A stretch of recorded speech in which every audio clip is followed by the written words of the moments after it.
Welcome, everyone. Thank you for joining us today for the Gather to Engage Introduction to MeetingPulse Registration webinar. I'm Tara Thomas, the CMO of MeetingPulse, and I have here with me my colleague, Emily Zaehring. Emily? Hello. Thank you so much for joining us for this short walkthrough of Gather to Engage and an understanding of our exciting new registration module. So firstly, I'm going to just go through a little bit about MeetingPulse for those of you who are not familiar with the platform. What's MeetingPulse about? Well, firstly, it's about engagement. That's why we call this engagement first registration. We are really about engaging participants and incenting action or response or feedback, either in real time or whenever you would like throughout the life cycle of your meeting. And that feedback is designed to give a shared understanding and insight into what people are thinking, feeling, experiencing, doing, etc. It's really designed so you get a great understanding of how your participants, your audience, is actually doing what you want to know what they're doing. Now, the great other thing is that you can look at reporting that's very comprehensive from MeetingPulse. You were tracking everything from registration throughout all of those other touch points, and that is really going to drive value for you because not only are you not having siloed registration that's often one place and you never use that platform again in your meeting lifecycle, you're actually bringing people in, collecting your data, and then continuing to get feedback from them. And that drives value, not only for registering for events, but also for things like sales and marketing, where you're actually looking at generating revenue from activities in the platform. And we do that very well with a myriad of languages. So no one's left unable to provide that feedback. We are trusted by many enterprises and brands that you know, including a lot of healthcare, life sciences, pharma, financial services, etc. So we have elements of security and customization that allow even the largest companies to sufficiently and securely gather that feedback.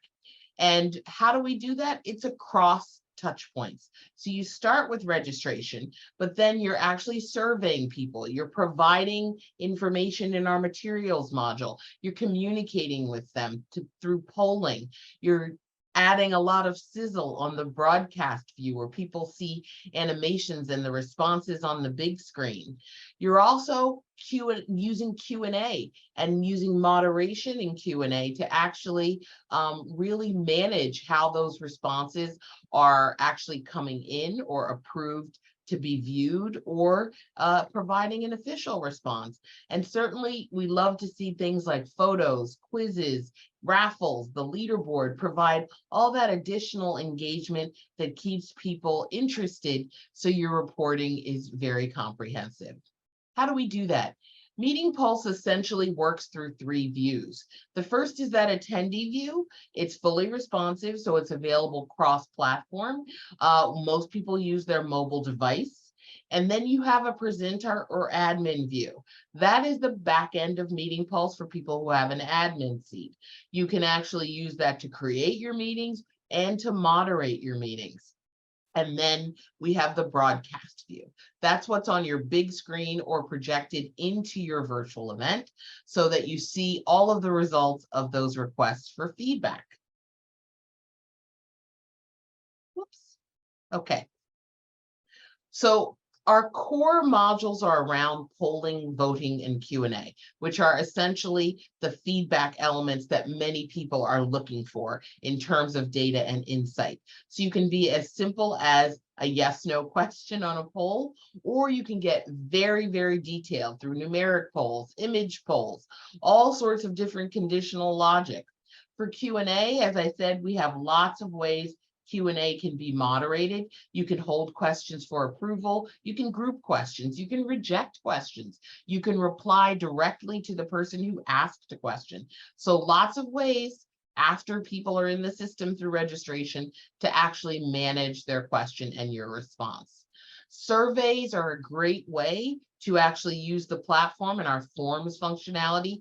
The surveys are not just for your evaluations after sessions, but for surveying on anything like you would use a Survey Monkey or Survey Gizmo for, except much more functional. Conditional logic, numerical elements, image elements give you a very rich experience for surveys and feedback.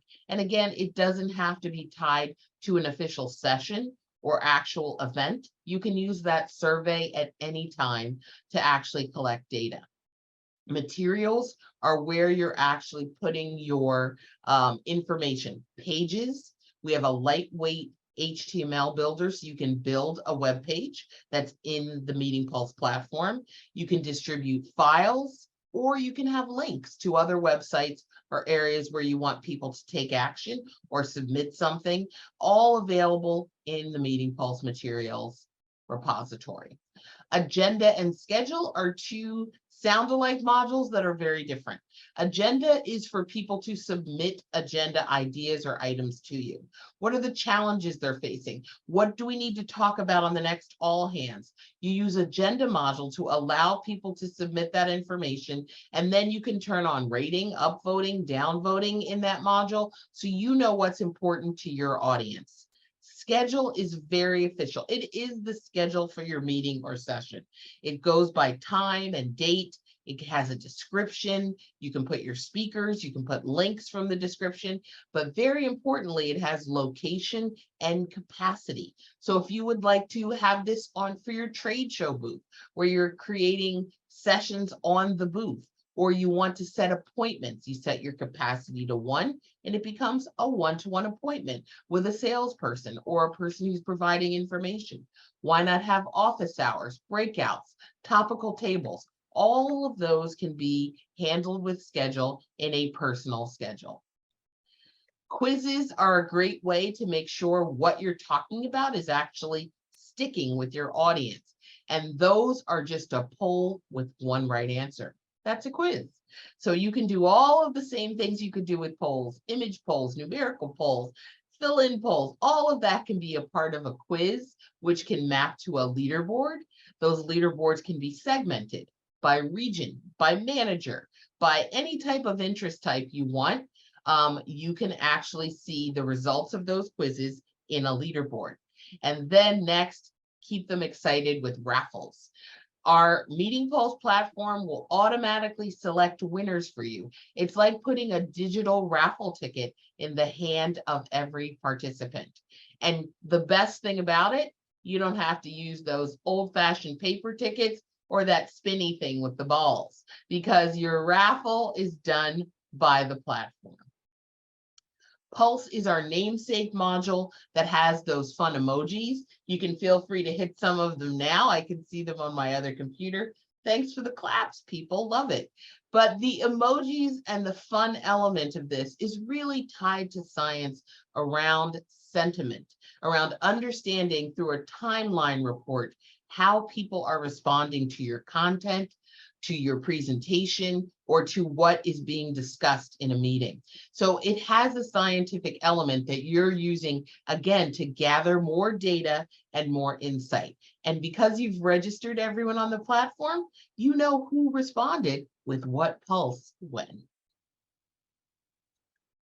And our theming. This is key to make the MeetingPulse platform look as branded as you would like it to be. You have an event brand, you have a corporate brand, you have a brand for your job or HR department for recruiting. All of that can be developed as an individual theme that can be applied in one click to your MeetingPulse meeting. MeetingPulse works off of an annual license, so you are able to actually spin up as many meetings as you would like throughout the year. So if you want to have a survey and then theme that one way, and you want to have a marketing event where you're doing a roadshow and theme that another way, you can do that very easily with our theming module. And now we're going to talk about the new registration module. Now you have an understanding of how powerful robust and exciting MeetingPulse can be. So we're going to start talking about the registration module. It's going to let you do things like collect that data and add an ICS file, and then provide links to your payment gateways. You're going to select the fields of data you would like to collect from people. So all of that is available and customizable, including custom fields, which let you collect any other kind of data that might not be standardized on our platform. You can also format that, if you have theming that I just talked about, to make the registration form look really, really exciting and branded so that it matches what you're doing for the rest of your event. And then, of course, your participants are going to receive their confirmation email. And that confirmation email has not only the information you need them to know, it actually has all of their responses there for them so that they understand what they submitted. So very convenient way to keep everybody fully informed about what's happening with the event. And just like today, when it's time to start any element of the event, you're supposed to do a survey, go in and look at materials for Know Before You Go, or view a video. That's all available from the same button. How convenient is that? No more siloed registration. They got one email, they can always get back to the meeting. So that's what's exciting from an overview perspective.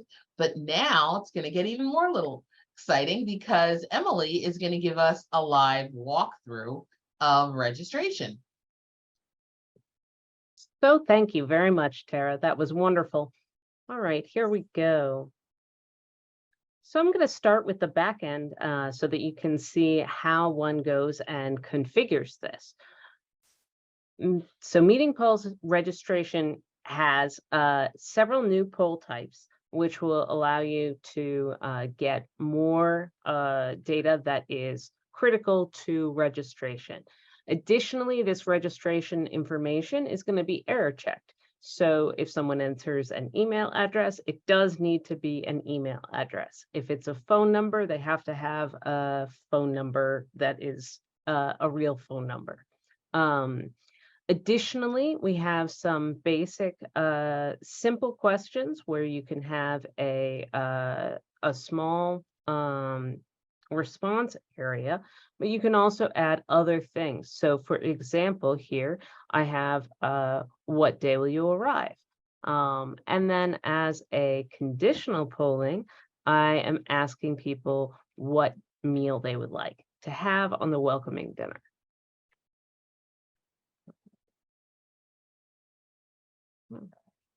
So opening up the attendee view.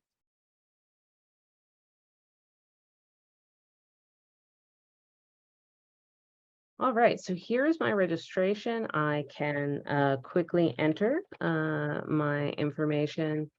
You can see if I forget an @ sign, I have a little warning. It needs to be in a correct format. Similarly, we have the option for various country codes, but then we can also do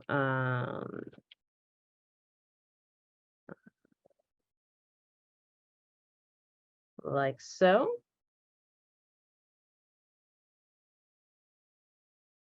And then here we have the conditional polling. So now if I select Wednesday, nothing happens because the Wednesday folks don't need to be asked about the food.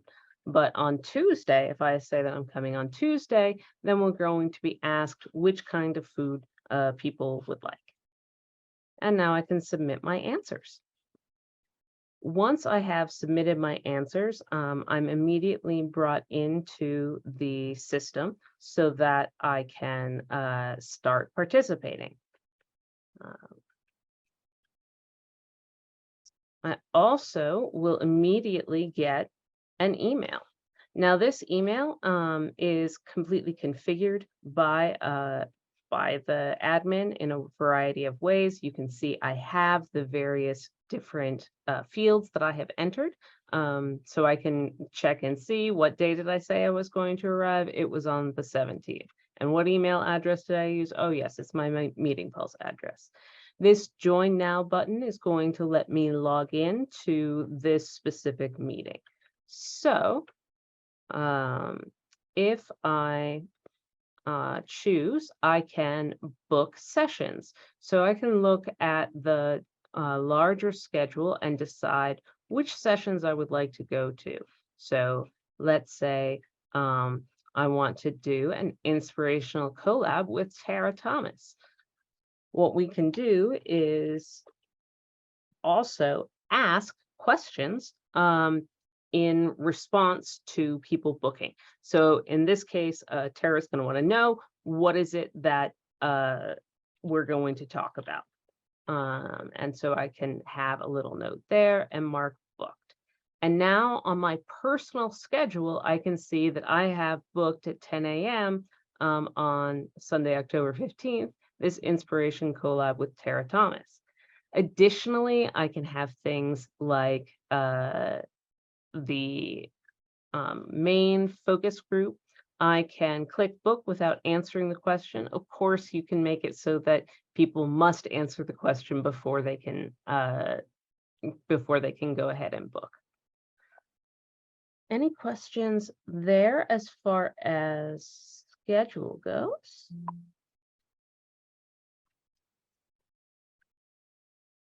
Apologies. Test of the National Emergency System. Okay, so. I don't see any questions, by the way, Emily, at this point. Thank you so much. All right. Now, as far as the configuration goes, here are registration settings. So one option that you have is the ability to allow attendees to change their responses. If we toggle this on, it will put registration on the attendee view. So I can go here and I can go to my registration. If, for example, my flight's canceled, I'm not actually going to be able to make it until Wednesday, I can submit my answers and they will be updated in all of the data. So that's a nice, convenient way for people to interact with that. Additionally, we have this registration confirmation. You can select an email subject. We also have a variety of markdown available for the email body. You can see we have things like bold, underline, links, different text colors. So you can use all of that as part of your email body. Additionally, we have the option to customize the call to action. So for example, join now may not be appropriate if your event is 3 months from now. So it could just be join the event. We also have options for people to pay for attending your event. So you would just have the payment call to action and the URL.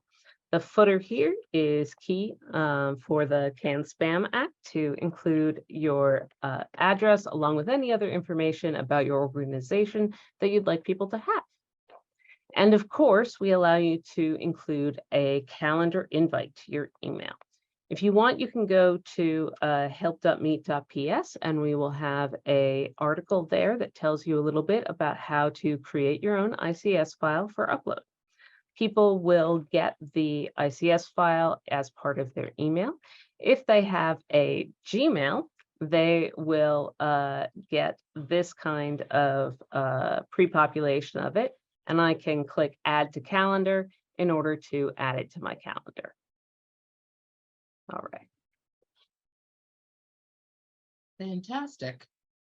I see too, it's exciting that we can add a field to the email. So you had the name field there, which is a great thing to have to be able to personalize and customize that email. Yes, yeah. We know that it is often very important to address your audience by name, and so that's why we have added that there. Additionally, some people prefer to do, instead of having just a wide open registration, some people would prefer to do an invite only. We have that option as well. what you can do is upload a list of attendees by selecting a file and uploading it. And then you'll see the list of attendees here and an email. So here I have a register for the convention email. I have set colors so that it looks more enticing. And of course, a register now call to action. And so I can send an email. And now in my email account, I will have that other invitation. So here I have this, and I am invited to this meeting. So what I can do is click on register now.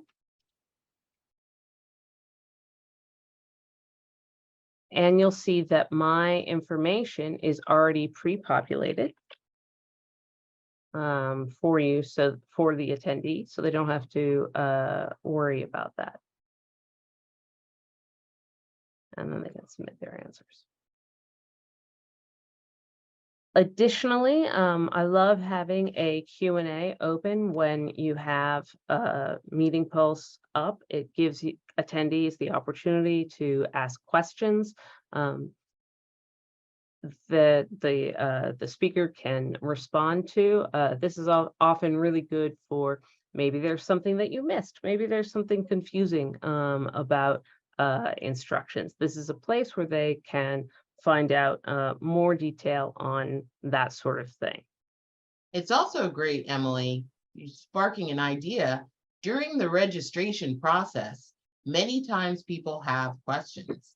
They would have to go onto a registration site, find an email address, and then send an email.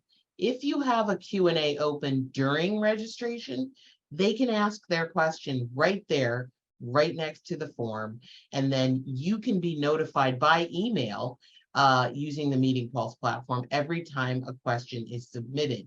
So it's a very convenient way to manage communication and interaction during the registration process. Yes. And of course, like all things in MeetingPulse, you can configure the nav bar. I have it set so that when you join the meeting, you would immediately see the schedule so you can book your sessions. But if you aren't doing that, or if you want to focus on the questions, that's very simple to do. We can simply take the Q&A and move it to the front. And now when people join, they will be right here on the Q&A. Additionally, if you would like, you can, of course, have moderation where people can't just leave questions without that everyone can see. You can also automatically hide them as needed.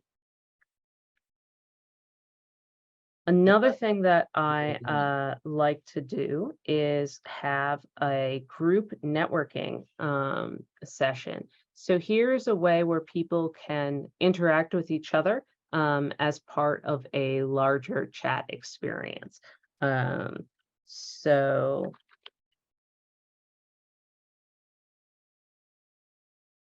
I can submit different questions. Other people can react to it from a wide range of emojis. We can even add pictures as part of this. So I can add my animated GIF.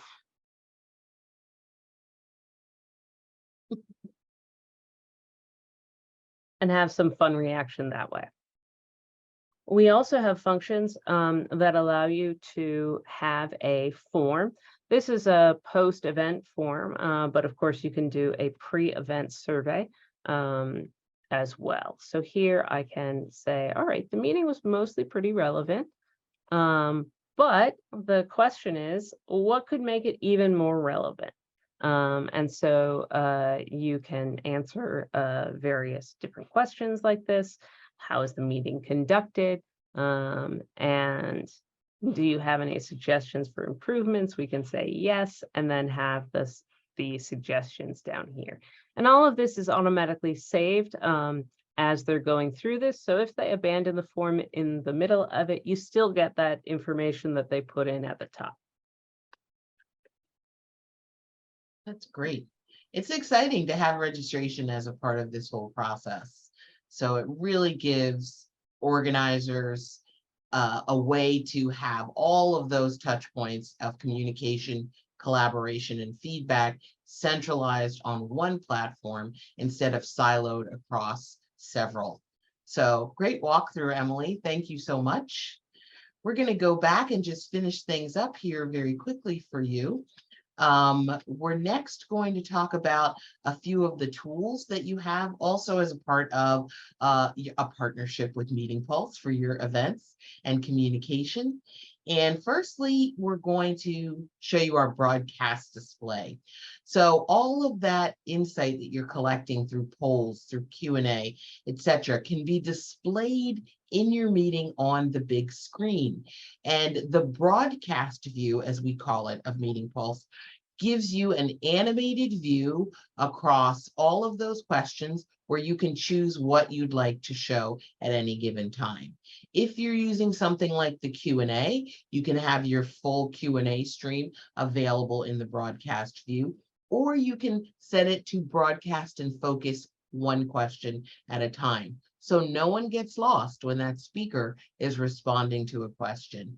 So the broadcast view is a really nice enhancement to using the MeetingPulse platform.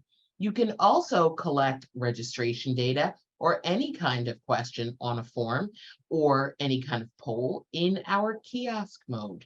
In kiosk mode, you're in a venue or a location where you are actually using a tablet on a stand with MeetingPulse loaded on that tablet, set into kiosk mode. This allows the system to automatically reset after all of your responses are collected, or if someone steps away. So a really convenient way for you to provide an unaided way to gather that information. And lastly, we don't want you to feel like you're alone when you're trying to build an experience of response and feedback for your audience. MeetingPulse provides a lot of service elements that you can take advantage of. We can help you remotely, or we can come on site and manage interaction and feedback with your audience through your main sessions, your breakouts, etc. We have a lot of options for designing ways to help you manage your program or your project that are going to be very beneficial for your team. And Zapier integration. We know that this is very valuable data. You're going to want to archive and keep that data or push it to other systems like a CRM or an association management platform. Zapier will allow you to do that. It connects with over 5,000 different types of apps that you can pull MeetingPulse data from and into. You can also, if you would like, use our custom API.